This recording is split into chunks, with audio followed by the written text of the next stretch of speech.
Good afternoon बच्चों। हाँ, book निकालो, अपने टेक्स्ट बुक निकालो। हमने दो तासिका से जो दान का हिसाब पाठ पढ़ने शुरू किया है वो सिर्फ हम पढ़ रहे हैं। हाँ, उसके विश्लेषण हमने देखा नहीं है। तो मैंने आपको ये पाठ जितना हुआ था उतना पढ़ने के लिए कहा था। सभी ने पढ़ा है? सिद्धि, आपने पढ़ा पाठ? गुड गुड बच्चों। रुद्र, आर्यन, पढ़ा ना? सभी ने पढ़ा है ना पाठ? हाँ, तो जितना जिस दिन होता है उतना एक बार पढ़ो, ताकि आप हमारे सामने नहीं है, सामने होते तो हम आपकी पढ़ाई ले लेते। क्लास में बहुत सारा टाइम इसी के ऊपर हम देते हैं, क्योंकि आपको कितना पढ़ने में आ रहा है, कितना समझ में आ रहा है, वो हमें वहाँ पे जहाँ क्लास में होते हो आप तभी पता चलता है। अगर नहीं आता है तो हम क्या करते हैं, आपको किस तरह से मालूम है कैसे आपको आपकी पढ़ाई कैसे लेते हैं। हाँ, तो अब अभी आप अब हमारे सामने नहीं है तो इसका मतलब ये नहीं कि आप कुछ भी करें। आपको पढ़ाई करनी है और आप अच्छे बच्चे हो, आप ठीक तरह से पढ़ाई करते ही हो, है ना? क्योंकि आपका अभी जो टर्मिनल एग्ज़ाम होके गया, अच्छे खासे अपने मार्क लाए हैं। पता नहीं आपने कैसे लाए हैं, आपने देख के लिखा है या अपनी मन की लिखा है। बहुत सारे बच्चों ने लिखा है, अच्छा लिखा है पेपर ना, ऐसी बात नहीं, अच्छे मार्क मिल आए हैं। ठीक है, अच्छे मार्क्स लाए, बहुत अच्छे मार्क्स लाए। लेकिन एक बात है कि जो लिखावट है, अक्षर है, वो कुछ समझ में नहीं आता है, कुछ समझ में नहीं आता है। कई बच्चों की तो इतनी खराब है क्योंकि आपका प्रैक्टिस अभी चला गया है। क्लास में रहते तो हम देखते थे, आपकी हर नोटबुक देखते थे हम, आप क्या कर रहे हो, क्या लिख रहे हो, कैसे लिख रहे हो, आलस कर रहे हो, जोश में लिख रहे हो। आपकी खुशी दिखती थी आपके अक्षरों में।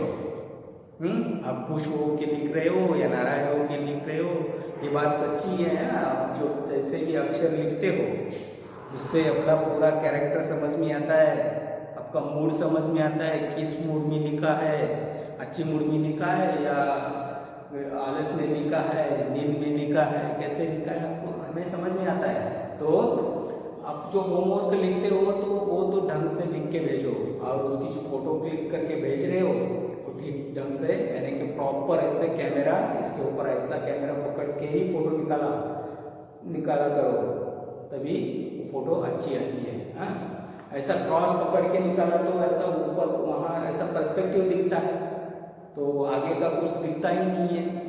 तो अच्छी ढंग से लिखो, पहले अच्छा लिखो, बाद में फोटो का इतना कुछ नहीं है। हमें समझ में नहीं आया, नो प्रॉब्लम, लेकिन आपको समझ में आना चाहिए। आपने क्या लिखा है वो तुम्हें ही समझ में आना चाहिए। तो होमवर्क ठीक ढंग से लिख के रखो, आपको ये आगे पढ़ना है। और यहाँ से जो अभी हमने पोर्शन नाव बनाओ, यहाँ से जो नया पोर्शन शुरू किया है वो आपको फाइनल तक है। फाइनल एग्जाम में पूरा हमने कोई पोर्शन कट नहीं किया है, पूरा पोर्शन लिया है। परमिशन तो ऊपर से ऐसी आई है कि 30% कट करो, लेकिन कट कुछ करने की जरूरत नहीं है। पोर्शन हो रहा है, आप अच्छे बच्चे हैं, बहुत पढ़ाई करने वाले हैं, होशियार है, तो आपके लिए बहुत कम है पोर्शन। तो आप पढ़ाई करते जाओ, होमवर्क सही टाइम पे भेजते जाओ, होता जाएगा, नो प्रॉब्लम। तो हम अभी आए कहाँ पे थे? एक जो नया पार्ट शुरू किया था वो दान का हिसाब। दान किसको कहते हैं मैंने आपको बताया है। मृणाल बताओ, दान किसको कहते हैं? मृणाल है ना? गई, किधर गई मृणाल? खुशी, हाँ, कोई भी बताओ। रुद्र बताओ, दान किसे कहते हैं? हाँ, ठीक है। तो दान किसे कहते हैं? जिसके बदले में हम कुछ नहीं लेते हैं और कुछ दूसरों को दे देते हैं। हम पहले देने की चाह रखते हैं, कुछ भी देते हैं। चाहे पानी दिया तो भी दान होता है, कुछ पैसा दिया तो दान होता है, खाने के लिए रोटी दिया उसे भी दान कहते हैं, कुछ भी कपड़ा दो वो भी दान है। लेकिन उसे दान कभी कहा जाता है उसके बदले में कुछ ना लेते, तभी उसको दान कहा जाता है। तो दान का हिसाब यानी कितना दिया, कितना लिया, कितना संभाल के रखा, वो जो उसका जो रिकॉर्ड रहता है वो लिखावट में रखते हैं, उसे हिसाब कहते हैं। तो दान का हिसाब ये हम पाठ देख रहे हैं। तो एक राजा है, वो बड़ा ही कंजूस है, वो खुद के ऊपर ज़्यादा खर्चा करता है। मैं शॉर्टकट में आपको बता रहा हूँ, जहाँ पाठ आया था उधर तक लेके जाऊँगा, वहाँ से स्टार्ट होगा पाठ। तो वो राजा क्या करता है, एक टाइम उसके राज्य में अकाल यानी कि एक आपत्ति आ जाती है, यानी कि लोगों को खाने के लिए कुछ नहीं मिलता है, अनाज वनाज सब पानी की वजह से चला जाता है, यानी कि पानी ना होने से, बारिश ना होने की वजह से भी अकाल आती है। यानी कि किधर गाय जानवरों को, यानी कि गाय बैल जो बकरी बिकरी है उनको भी खाना नहीं मिल रहा है, यानी कि बारिश गई थी, बारिश नहीं होने के कारण यहाँ पे अकाल हुआ था। सब जंगल सूख गए थे। आपके बुक में दिखाया, देखो एक जंगल सूखा हुआ जंगल दिखाया है पहले ही पन्ने पे। तो ये बारिश चले जाने की वजह से अकाल आई थी। लोगों के खेत में कुछ अनाज नहीं होगा, तो खाने में कुछ नहीं मिल रहा था, तो लोग भूखे पैसे थे। इसी वक्त क्या होते हैं, जो राज भंडार में, राजकोष में जमा हुआ धन रहता है, वो धन ये राजवंशियों का ही होता है, यानी कि टैक्स कटता है अपना, जीएसटी कटता है। अभी जैसे कि आपको समझ में आएगा, वैसे कर था, पहले कर लेके, जनता से कर लेके राजा अपनी तिजोरी भरता था, और ऐसे टाइम, अकाल के टाइम, कुछ आपत्ति के टाइम उनको मदद करता था। ये राजा का कर्तव्य होता है। लेकिन ये राजा बड़ा कंजूस है, खुद के ऊपर सब लुटा रहा है पैसे, खुद लगधक यानी चमकीले कपड़े पहनता है, और जनता मांगने के लिए आती है तो बोलता है मैं दोनों हाथ से लुटाता रहूँ तो राजकोष पूरा खाली हो जाएगा, ऐसी सोच है उसकी। तो ये ठीक नहीं है। तो जनता के वो लोग आके मांग के चले गए, लेकिन राजा ने उनको कुछ नहीं दिया। उसके बाद एक राज सन्यासी, मतलब उस राज्य में रहने वाला एक सन्यासी वह राज दरबार में आया और राजा को बोलता है आप बड़े दयालु हैं, उनकी स्तुति करता है, यानी कि उनको थोड़ा चढ़ा के बात करता है। आप तो कर्ण है, दान देने में कर्ण है। कर्ण महाभारत का एक पात्र है, यानी कि पांडवों का पहला जो है वो कर्ण है। कर्ण के बारे में मैं जब पाठ रेगुलर लेके जाऊंगा तभी बताऊंगा। वो कर्ण दान देने में बहुत माहिर था, यानी कि उसको पैदाइश में कान में कुंडल, यानी कि कान में जो गहना हम पहनते हैं वैसा ओरिजिनल पैदाइश में उसके शरीर पे पूरा कवच आया था। कर्ण कुंडले, कवच कुंडले कर्ण को मिली थी, यानी कि अब water proof, blood proof jacket हम पहनते हैं ना अभी, जिसमें से गोली भी नहीं अंदर जाती, वैसे ही कर्ण के ऊपर कवच आया था, उसके बॉडी के ऊपर अंदर कुछ नहीं जाता था, बाण बीन मारा तो भी नहीं लगता था उसको, लेकिन वो भी उसने आखिर में दान दिया था। इतना वो दानशूर था।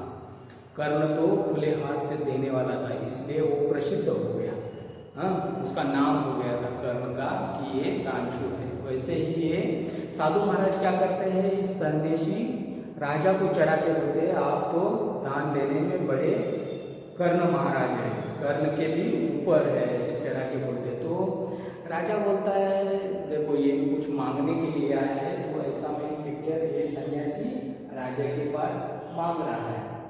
तो राजा क्या बोलता है, चलो आपकी मांग अगर संकुचित हो, यानी कि छोटी हो, थोड़ी हो, तो हम देने की सोच सकें। तो महाराज बोलते हैं मैं तो फकीर हूँ, मुझे ज़्यादा धन की क्या ज़रूरत है, मेरे पास तो आपके जैसा राजभंडार नहीं है जमा करके रखने के लिए, मुझे 1 रुपये चाहिए। लेकिन मेरी जो ये है राय है, मेरी चाह है, वो 20 दिन तक मैं आपसे दान लेता रहूँगा और लूँगा कैसे, आज अगर 1 रुपये लिया तो कल मुझे 2 रुपये चाहिए, तीसरे दिन दूसरे दिन से दुगुना, चौथे दिन तीसरे दिन से दुगुना, यानी 20 दिन ऐसे डबल लेते जाऊँगा।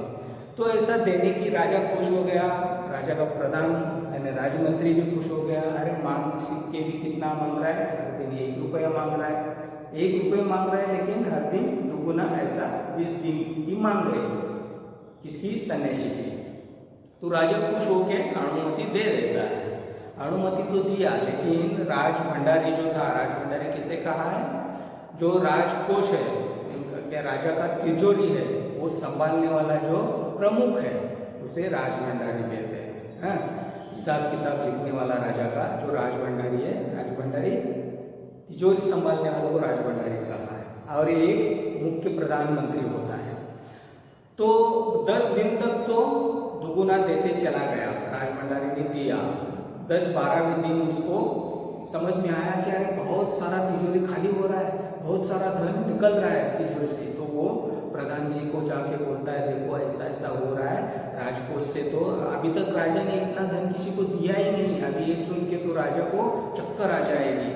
तो प्रधान जी बोलता है, अरे कितना धन हो रहा है, कितना हिसाब हो रहा है। तो बोलता है, मैंने तो अभी तक किया नहीं, लेकिन करके बताऊंगा। तो करके बताया तो 20 दिन में कितना जा रहा था, 10,48,575 रुपये कुल मिला के जा रहे थे। और जो मांगने के लिए लोग आए थे, हड़ताल होने के बाद जो लोग प्रजा मांगने के लिए आए थे राजा के पास, वो तो सिर्फ 10,000 रुपये मांग रहे थे, तो राजा ने नहीं दिया था। और इसको कितना जा रहा था 20 दिन में, 10,48,575 रुपये। ये बहुत बड़ी रकम है। ये सुन के प्रधानमंत्री को भी चक्कर आ गया। अभी दोनों मिलकर, अभी प्रधानमंत्री को चक्कर आ गया तो उसको पकड़ के ले राजा के सामने लेके गए। इसको प्रधानमंत्री को लेके गए। तो राजा ने, जरूरत ही है, तो राजा ने पूछा क्या हुआ, तो सब इतिहास राजा को बता दिया। ये राजकोष यानी कि भंडारी था, राजकोष का जो भंडारी था उन्होंने, और प्रधान जी को भी थोड़ा होश आ गया, दोनों ने मिलकर राजा को ये कहानी और ये जो हिसाब है, दान का हिसाब कितना हो रहा है ये बता दिया। तो यहाँ तक हम आए थे। तो आगे हम अभी देखते हैं पन्ना नंबर 57। देखो आपके बुक में क्या क्या हुआ। मंत्री बोले, महाराज सन्यासी को अपनी भिक्षा देने का हुक्म दिया है। और यो सन्यासी को जो अपने हुक्म दिया है भिक्षा देने का, वो उसकी वजह से प्रधान जी को चक्कर आएगा। मगर अब पता चला है कि उन्होंने इस तरह राजकोष से करीब 10 लाख रुपए झटकने का उपाय कर दिया है। और कितना वो लेके जा रहे हैं, 10 लाख रुपए, 10,48,575 रुपए। ये बहुत बड़ी रकम होती है। और राजा भी सोच में डूब गए। राजा ने गुस्से से कहा, और राजा को गुस्सा बढ़ गया राजा का, मैंने इतने रुपए देने के लिए आदेश तो नहीं दिया। राजा क्या बोल रहे हैं, राजा ने गुस्से से कहा, मैंने इतने रुपए देने का आदेश तो नहीं दिया था, फिर इतने रुपए क्यों दिए जा रहे हैं इतने रुपए। भंडारी को बुलाओ। मंत्री ने कहा, जी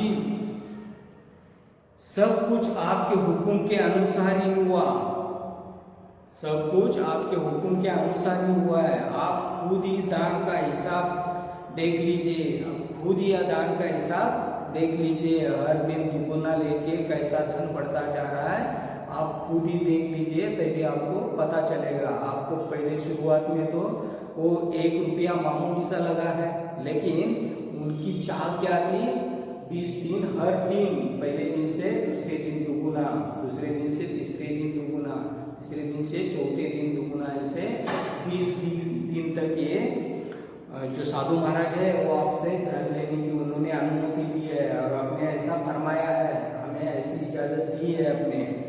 तो राजा ने उसे 1 बार देखा, 2 बार देखा, इसके बाद वो बेहोश हो गए। और राजा भी ये जो हिसाब आपके बुक में लेफ्ट साइड में दिखाया है, दान का हिसाब आपको दिख रहा है, दान का हिसाब क्या है, ये इतना बड़ा हर दिन का हिसाब है। देखो, एक दिन 1 रुपया, दूसरे दिन 2, तीसरे दिन 2 का दुगुना 4 रुपये होता है। ऐसे हिसाब बढ़ते जा रहा है। वो हिसाब भी हम देखने वाले हैं, लेकिन पहले पाठ पढ़ के पूरा करते हैं। राजा ने उसे 1 बार देखा, 2 बार देखा, उसके बाद वह बेहोश हो गए। कोशिशों के बाद उनके होश में आ जाने पर लोग सन्यासी को बोलने दौड़े। मतलब सन्यासी को बुलाने के लिए लोग दौड़ते गए कि राजकोष में ऐसा ऐसा, राजमहल में ऐसा ऐसा हो रहा है, प्रधान जी को चक्कर आ गया, राजा भी बेहोश हो गए, आपका हिसाब देख के सबके दिमाग एकदम फड़फड़ा उठे। कैसे हिल गए सब, दिमाग में आग भड़क रही। राजा जी तो गुस्सा हो गए, और जो आपने कहा था, आपने जो वचन दिया था, वो अभी उसका क्या करने का, मैं तो राजा हूँ, मैं तो वचन दे चुका हूँ। और हिसाब देखा, बाद में हिसाब किया, हर दिन दुगुना होते होते होते 20वें दिन कितना ये रकम हो गया, 10,48,575। और अकाली लोगों को देने के लिए उनके पास 10,000 नहीं थे, धन तो था, लेकिन देने की चाह नहीं थी, दान करने की इच्छा नहीं थी। तो अभी वो हड़बड़ा गए। और सन्यासी के आते ही, और सन्यासी को जाके लोगों ने पकड़ के लाया। सन्यासी के आते ही राजा ने रोते हुए कहा, और ये नाटकी राजा ढोंग रचा रहा है, अभी रो रहा है किसके सामने, सन्यासी के सामने रो रहा है, रो पड़ा। सन्यासी के आते ही राजा रोते हुए उनके पैरों पर गिर पड़ा। सन्यासी के पैरों पे गिर पड़ा। क्यों? पहले गलती किया, तभी तो हिसाब समझ में नहीं आया, 1 रुपये मामूली सा लगा, और जो दुगुना होते होते 20वें दिन कितना होगा इसका पहले हिसाब नहीं किया। और हिसाब जब ज़्यादा हुआ तभी लगा कि राजकोष पूरा खाली हो रहा है कि क्या। ऐसा समझ के उन्होंने क्या किया, सन्यासी को बुलाया और उनके पैरों पे पड़ के गिड़गिड़ाने लगे। गिड़गिड़ाना है, उनसे माफ़ी मांगने की कोशिश कर रहे हैं, उनके सामने रो रहे हैं। बोला, दुहाई है सन्यासी महाराज, मुझे इस तरह जान माल से मत मारिए, और ऐसे मेरी तिजोरी खाली कर मुझे लूट कर मुझे भिखारी मत बनाइए, मुझे मत मारिए। जैसे भी हो एक समझौता करके मुझे वचन से मुक्त कर दीजिए। और जो वचन मैंने दिया है आपको हर दिन दुगुना देने का 20 दिन तक, ये काफ़ी बड़ी रकम होती है, 10,48,575, ये काफ़ी बड़ी रकम है। इतना मैं धन राजकोष से नहीं उड़ा सकता हूँ, मैंने अभी तक इतने मेरे हाथ से किसी को इतना बड़ा रकम बांटा नहीं है। और आप एक मेहरबानी कीजिए, मुझ पे दया कीजिए कि इसमें से कुछ मध्य निकाले हम। हाँ, ना तुम्हारा ना मेरा तो बहुत जा रहा है, और आप कुछ पीछे हटिए। ऐसे गिड़गिड़ा रहे हैं, उनसे माफ़ी मांग रहे हैं, और जो वचन मैंने दिया है उनसे मुझे मुक्त कीजिए। तब आगे देखो क्या होता है। अगर आपको 20 दिन तक भिक्षा दी गई तो राजकोष खाली हो जाएगा, फिर राजकाज कैसे चलेगा। और जो राज का कामकाज है, राज में इतने सारे लोग हैं, उनको खाने पीने का खर्चा चल रहा है, राज पे कोई लड़ाई करने में आता है, राज पे अटैक होता है, तो मैं वो कैसे चलाऊँगा। और जो राज्य का खर्चा है वो कैसे चलाऊँगा अगर आप इतना धन राज्य से लेके जाओगे। तो ये ठीक नहीं है, पहले मैंने सोचा नहीं था, लेकिन अभी मुझे माफ़ कर दो। मैंने जो आपको वचन दिया है उससे मुझे मुक्त करो। सन्यासी ने गंभीर होकर कहा, तभी सन्यासी ने गंभीर होकर कहा। गंभीर होकर कहना है श्रेष्ठ हो गया। सन्यासी भी तो मजाक में ले रहे थे, वो भी श्रेष्ठ लेने लगे। और उन्होंने क्या कहा, देखो, कहा इस राज्य में लोग अकाल से मर रहे हैं, मुझे इनके लिए केवल 5,000 रुपये चाहिए। वो रुपये मिले ही 50,000 रुपये चाहिए। वो तो रुपये मिलते ही मैं समझूंगा मुझे मेरी पूरी भिक्षा मिल गई है। और सन्यासी ने कहा, क्या कहा, जो अकाल में लोग आपके पास आए थे उनके लिए अगर 50,000 रुपये आपने दे दिया तो मैं समझ जाऊंगा कि मेरी भिक्षा मुझे मिल गई। राजा ने कहा, परंतु उस दिन एक आदमी ने मुझसे कहा था कि लोगों के लिए 10,000 रुपये ही बहुत है। सन्यासी ने कहा, मगर आज मैं कहता हूँ कि 50,000 से 1 पैसा कम नहीं लूँगा। तभी 10,000 रुपये देने के लिए आहाऊ कर रहे थे। अभी 50,000 देना पड़ेगा, तभी सन्यासी बोलता है मैं मानूंगा। राजा गिड़गिड़ाया, मंत्री गिड़गिड़ाए, सभी गिड़गिड़ाए। गिड़गिड़ाना यानी कि हाथ पैर जोड़ने लगे, शरण आने लगे सन्यासी को। मगर सन्यासी आपने वचन पर डटा रहा मतलब वो अट गए, नहीं मानूंगा मैं, तुम कुछ भी करो, मुझे चाहिए, अभी अटक गए हो तुम, मैं इनसे पीछे नहीं हटने वाला हूँ। आखिरकार लाचार होकर राजकोष से 50,000 रुपये सन्यासी को देने के बाद ही राजा की जान बच गई और वचन से मुक्त हो गए। पूरे देश में खबर फैल गई कि आकार के कारण राजकोष से 50,000 रुपये राहत में दी गए हैं। सभी ने कहा हमारे महाराज कर्ण जैसे ही दानी है। और यहाँ पे ये पाठ खत्म होता है। पूरी तरह से हमने देखा नहीं, सिर्फ पाठ खत्म पढ़ के खत्म हुआ है। ये डिटेल में हम और 2 दशका तक के देखने वाले हैं, उसके बाद इसके प्रश्न उत्तर भी देखना है। आज के लिए हम यहाँ पे ही रुकते हैं।